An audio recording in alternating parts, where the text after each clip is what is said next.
Montana appears vast and silent, yet its soil guards profound and primal mysteries. Underneath the prairies and within secluded gorges lie ancestral tracking trails, hallowed petroglyphs, hidden fossil layers, and legends echoing through countless generations. These sites aren't merely relics, they serve as witnesses that long before contemporary cities, humans endured, flourished, worshipped, and etched legacies that still define Montana today. Tucked within a secluded limestone gorge in central Montana, the Bear Gulch pictographs do not surrender their secrets easily. You won't catch a glimpse of them from the highway.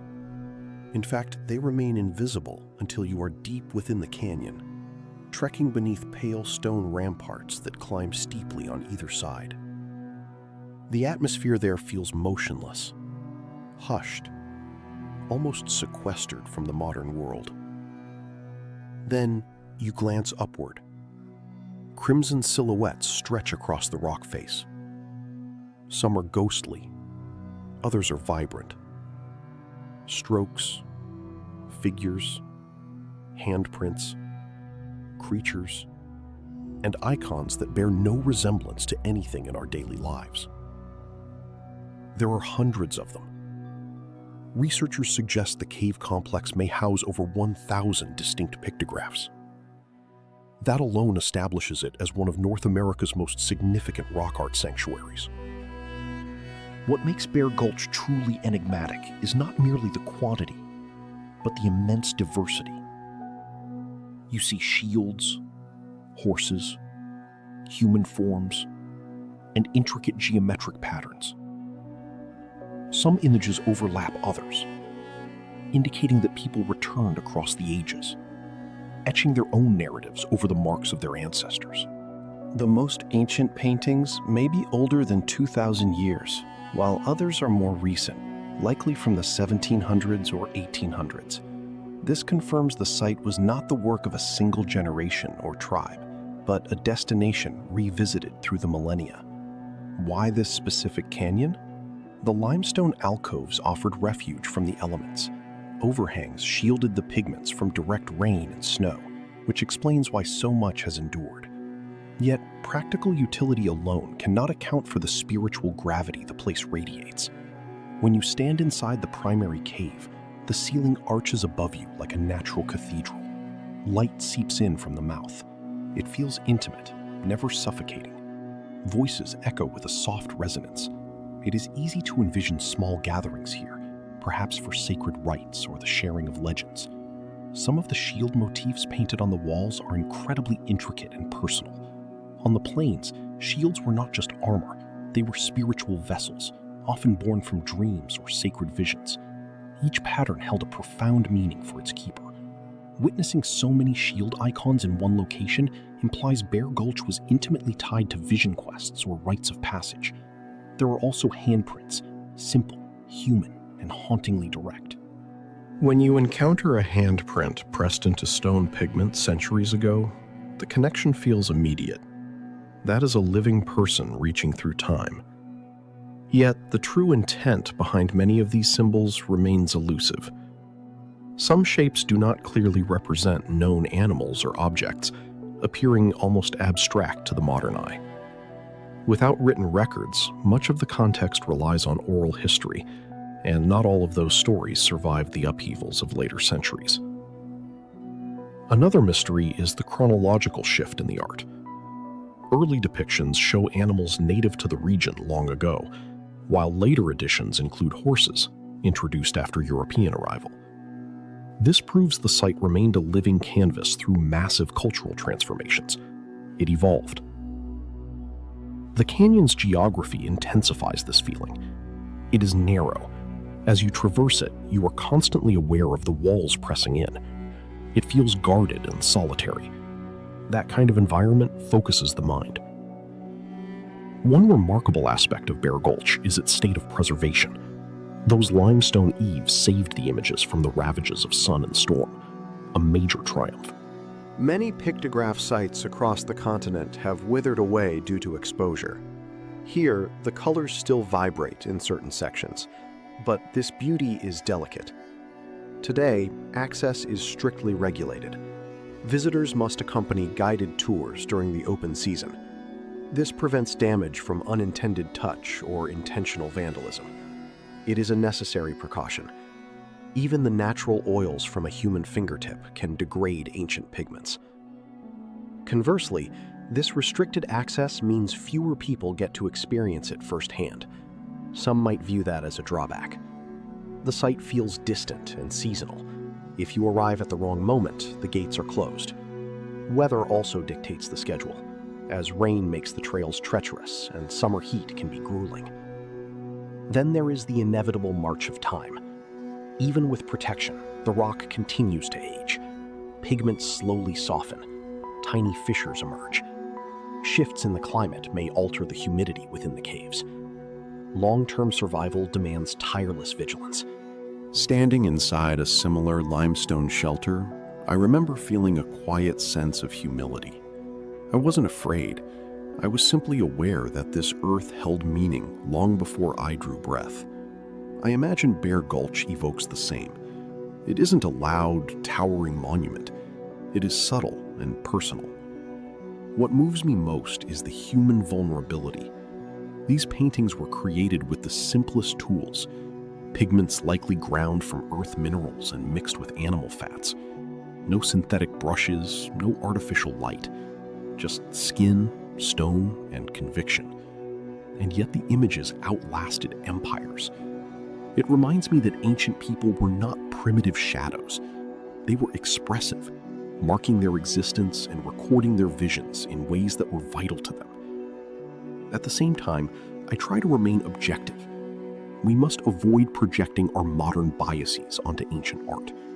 Not every stroke was a grand ceremony. Some might have been private prayers, records of a successful hunt, or clan signatures. The current state of Bear Gulch is promising. Controlled tours safeguard the rock face, while educational programs highlight its cultural sanctity. Its isolation keeps random foot traffic at bay. These are significant positives.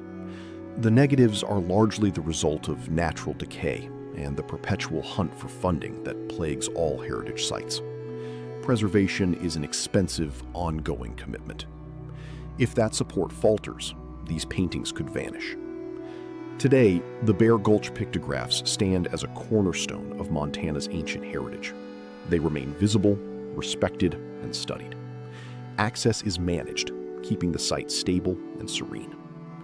Standing there now, you would look upon the same crimson hues on pale stone that an artist brushed on centuries ago. The canyon preserves its stillness. The air remains heavy with history. The difference today is that we tread softly, guided and careful not to disturb the legacy. In my view, Bear Gulch is less of a riddle to be solved and more of a message we can only partially translate. We may never grasp every hidden meaning, and perhaps that is as it should be. Some places are meant to be felt rather than fully explained. For now, the sanctuary remains watched over, monitored, and open for a few months each year. The art remains vibrant in many spots, even as time continues its quiet erosion. Bear Gulch remains, holding its red echoes against the stone, suspended between the effort to preserve and the inevitable passage of the ages.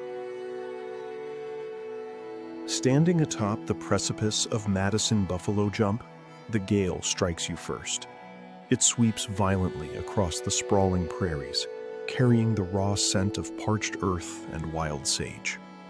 Then you peer downward. The limestone drops abruptly toward the basin floor. A heavy stillness reigns now. Yet centuries, even millennia ago, this landscape echoed with a far more chaotic energy. Madison Buffalo Jump is carved into the foothills of southwestern Montana, situated near the modern junction of Three Forks. To a casual observer, it appears as a mere rugged cliff. However, researchers confirm that indigenous nations utilized this terrain for nearly 2,000 years as a sophisticated hunting ground for bison, targeting not isolated animals, but entire thundering herds. The historical reality is undeniable. The physical evidence remains etched in the earth. Beneath the cliff's shadow, dense strata of bison remains have been unearthed. Entire sections are saturated with skeletal fragments. Flint tools, fractured projectile points, and butchery scars narrate the remaining chapters. What truly stuns visitors is the sheer strategic mastery involved. Consider the immense logistical planning required. Bison are formidable, massive creatures. A mature bull can scale up to a ton. They possess explosive speed and unpredictable agility. Luring a single animal toward a ledge is perilous, but orchestrating dozens, perhaps hundreds, to charge toward a fatal drop demands profound collective coordination. Evidence suggests hunters operated in seamless unison to navigate the herd. Certain individuals likely donned wolf hides to mimic predators, subtly nudging the animals forward. Others stood positioned along the flanks, preventing the herd from scattering. They selected specific seasons, typically late summer or autumn, when the bison were at their peak physical condition. Timing was everything. Wind currents were vital. Every minute environmental factor was calculated. Yet, a sense of the impossible lingers when you stand there. A deceptive, gradual incline leads toward the drop. From a distance, the terrain looks harmless. This optical illusion likely served the hunters. The herd failed to perceive the danger until the moment of no return. Once the lead animals plunged over, the rest were propelled by sheer momentum and panic. The atmosphere would have been deafening. Thick dust, the rhythmic thunder of hooves, then a sudden, haunting silence. The mystery of this location lies not just in the kill, but in its monumental scale and persistence. This was no fluke. Deep layers of bone prove it was a recurring ritual spanning generations. This implies that specialized knowledge was preserved and refined over time. Narratives were woven. Cultural customs took root. We still wonder about the specific spiritual connections here. Were there invocations before the drive? Sacred chants? Humble petitions? Did they view this precipice as a portal to the divine? For many plains cultures, the bison was not mere prey. It was the essence of life. It provided sustenance, garments, habitation, and utility. A site like this surely possessed a significance far deeper than basic survival. There was also the element of mortal danger. Channeling a stampede toward a cliff is high stakes for the hunters themselves. A single misstep meant being crushed. Skeletal remains at similar sites suggest that casualties did occur. Did the community view such loss as a sacred sacrifice? Were there specialists groomed for this role? Another enigma is the sheer scale of the processing. Following the fall, any surviving bison required swift dispatching. Then the monumental labor began: flaying, butchering, and rendering meat into pemmican for transport. It was a massive communal undertaking. This indicates a sophisticated social hierarchy with specific roles assigned to every member. Some past historians dismissed buffalo jumps as primitive, but that perspective collapses when you stand here. This was brilliant, tactical efficiency. It demanded intense collaboration, a master-level understanding of animal psychology, and a visceral connection to the geography. Today, the location is protected as a state monument. A winding path guides travelers to the summit. Interpretive signs narrate the chronology. The trail is meticulously maintained. You can stand where ancient eyes once watched and overlook that same expansive horizon. That connection feels visceral. The topography has remained largely unchanged. The heavens still arch wide and infinite, though modern distractions have crept in. A paved lot, boundary wires, wooden benches. Occasionally, the drone of a distant engine interrupts the stillness. That fractures the immersion slightly. While the state park preserves the landmark, Natural erosion remains a persistent threat. Gales and rainfall gradually gnaw at the limestone. Over thousands of years, the rim has surely receded. Fortunately, the site is treated with reverence. It lacks the frantic crowds of major national parks. Most visitors tread softly. Many appear pensive, even moved. There is a collective recognition that this isn't just a viewpoint. It is a sanctified theater of life and death. Conversely, not every guest acts with dignity.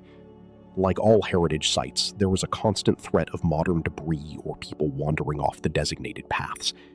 Even minor disturbances can ruin archaeological strata that still hide untold secrets. Once violated, that physical history is lost forever. Personally, standing there evoked a complex internal response. I am awed by the ingenuity and communal spirit required to execute such a feat. It reflects human brilliance and harmony at its peak. On the other hand, the mental image of the sheer chaos and the fall is sobering. It is difficult to envision, but I remind myself that this was the pulse of survival. The ancestors who utilized this cliff lived in a reality without modern infrastructure or global trade. Every winter was a gamble against hunger. The buffalo jump was not a spectacle of cruelty. It was a calculated act of devotion to sustain their families. Currently, the status of Madison Buffalo Jump is secure. The park welcomes the public, and trails are kept clear. Curriculums are frequently held to educate the public on indigenous heritage and the bison's central role in Plains' existence. The surrounding territory remains largely undeveloped ranchland, protecting the historic viewshed. Simultaneously, the passage of time is always eroding these sacred places. Atmospheric shifts wear down the rock face. Tourism, even when well-intentioned, leaves a footprint. Climatic fluctuations might alter the flora in ways we are only starting to track.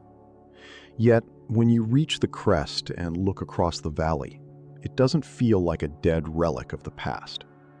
It feels vibrating with a quiet, persistent life.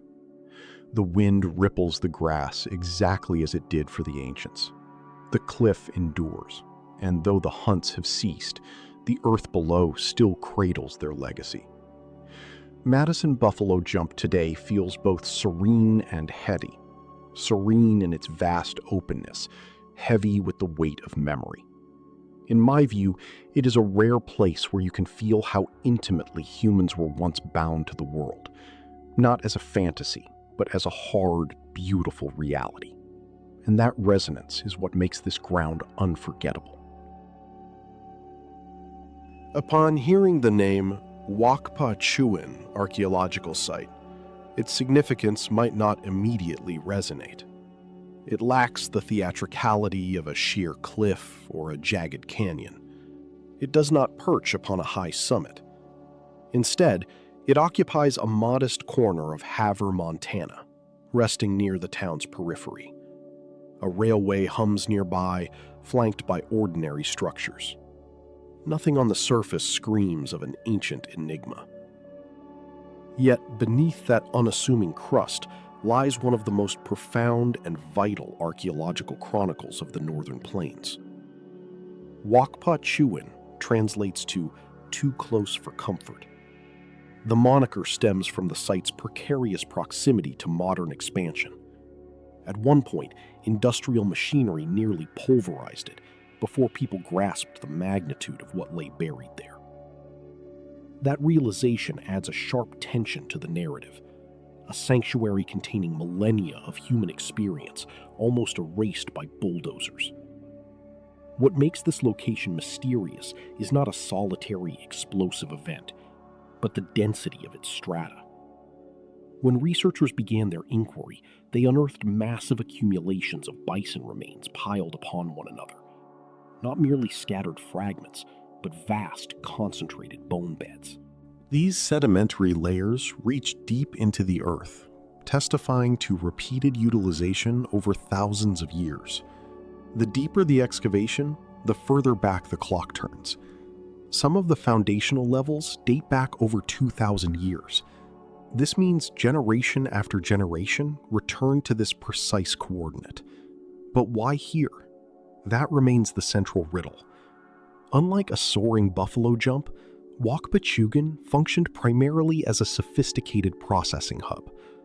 Following successful hunts, people likely navigated herds toward this basin to begin the harvest. The site may have offered natural tactical advantages, perhaps accessible water, essential shelter from the biting wind, or its location along a seasonal migration corridor. The remains bear the unmistakable signature of stone implements. There are patterns of systematic meat removal, fractured bones for marrow collection, and the charred remnants of hearths. This was a masterpiece of organization, not chaotic slaughter.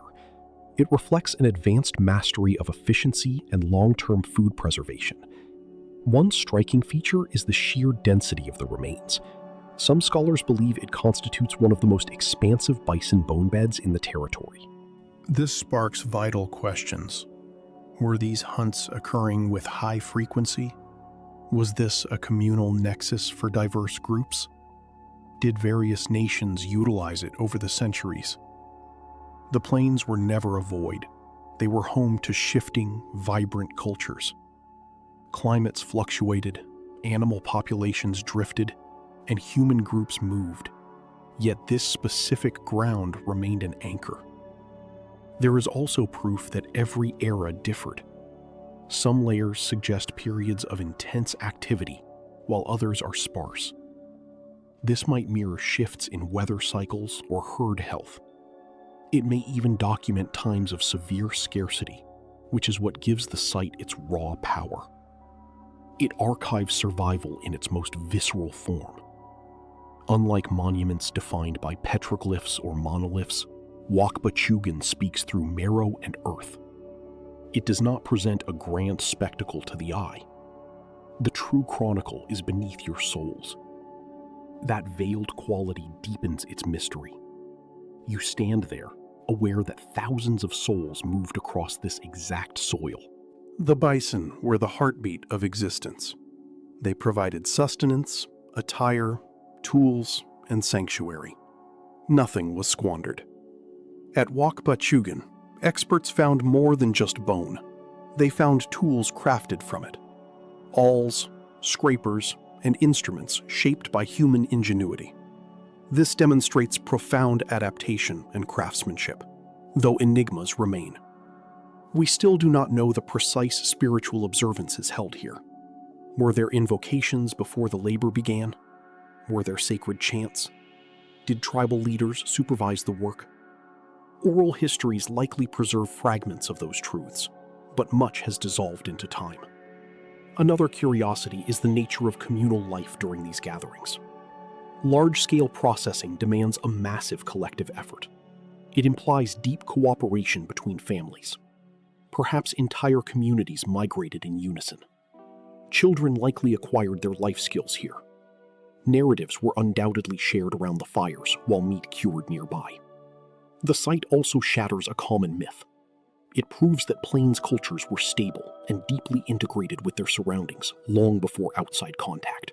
People often misinterpret early life as aimless wandering, but Wahkpa Chu'gn suggests meticulous planning, ancestral memory, and an intimate knowledge of the land.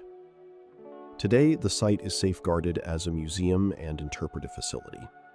A protective structure now encompasses a portion of the excavation. Visitors can step inside and witness the exposed bone strata, preserved under glass in a climate-controlled setting. That is a significant victory.